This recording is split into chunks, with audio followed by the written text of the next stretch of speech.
Hey, welcome back to the show. A few weeks back in an episode, I removed the locking nut from my Floyd Rose guitar and replaced it with the Graphtec unlock nut.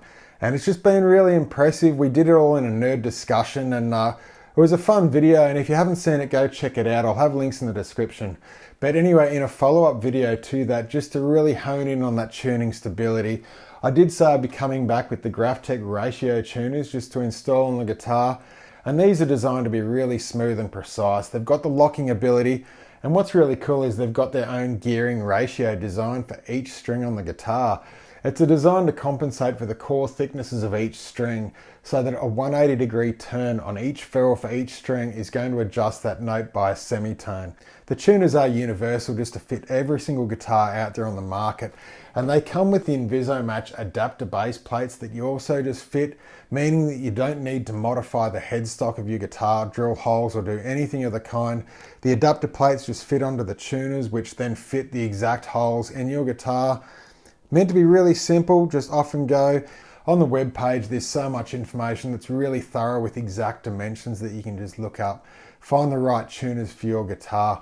I've opted for the ratio tuners with staggered posts just so that they're different length posts, and it's meant to eliminate the need for a string tree like some of the Fenders have. This Jackson doesn't have a string tree at all. And I've also chosen these in chrome just to really make the guitar look a little bit classier on that headstock. But we'll just go through and fit these and we'll come back and see how they go.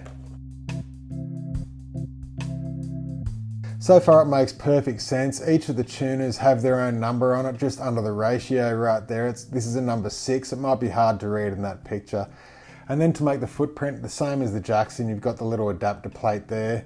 On the back face of the tuning peg, you've just got the two little locators there, and then they just pick up on the adapter plate, and then that should just look exactly just like the Jackson one. Righto, we're back. I've installed all the tuners. As you can see, they look awesome. They're really low profile in many different ways. We'll just go through, but as you can see, the back there, like the base plates just on there, I put them in black just so that they wouldn't really stand out, but the rest of them, they just look really cool. And the actual tuners here, they're really low profile, and they're also really low profile sticking up the top.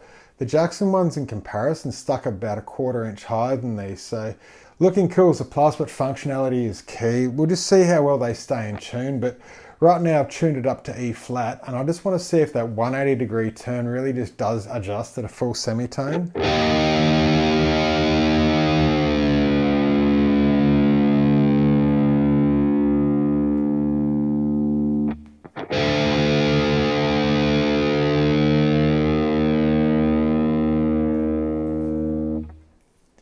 It's not exactly 180 degrees, but they are very smooth, and they didn't feel wrong in any way when I was winding the strings on and tuning it up. One thing I noticed was they had very little backlash when you actually decreased the pitch of the guitar and just brought them in, but I've always been one where you back the string off a little bit further and bring it up.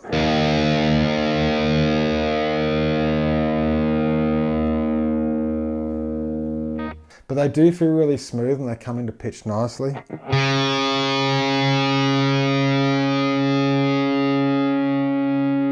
They seem really accurate to bring into pitch, and they've got a nice resistance, so I think that hold tune really well. Like, it does take a little bit of force to move them, like a little bit more than some tuners I've used, but to me that's a great thing because they're just going to lock the string that much better. But so the whammy's fully floating now, there's no block in the back.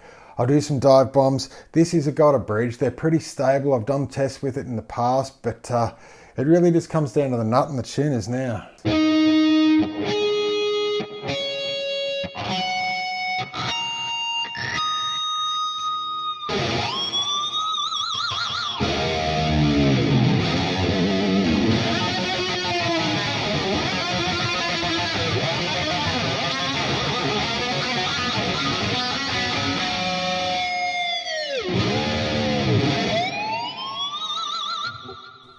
See how that goes.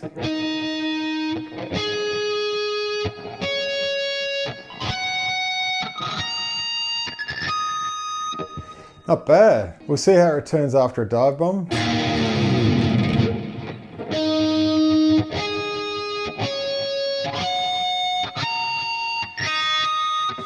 And after we pull it up,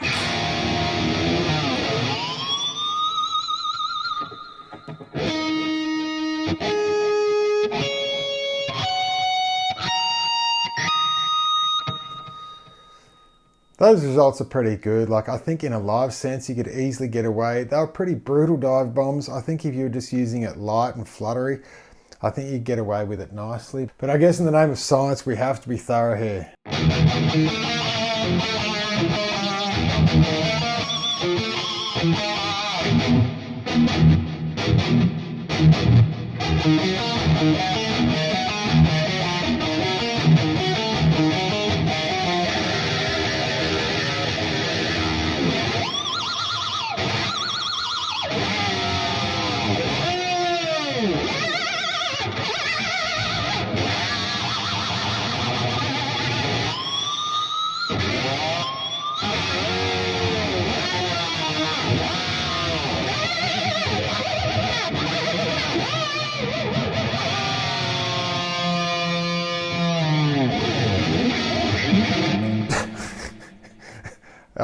I don't think it'll ever get old, but I don't know, that's fun. Let's just see what happens now.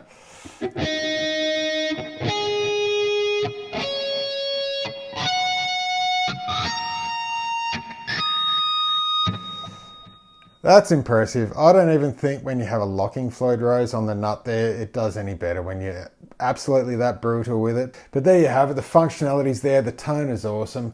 Everything about the unlocked nut mixed with these ratio tuners from GraphTech, I think it's a fantastic combination for any guitar.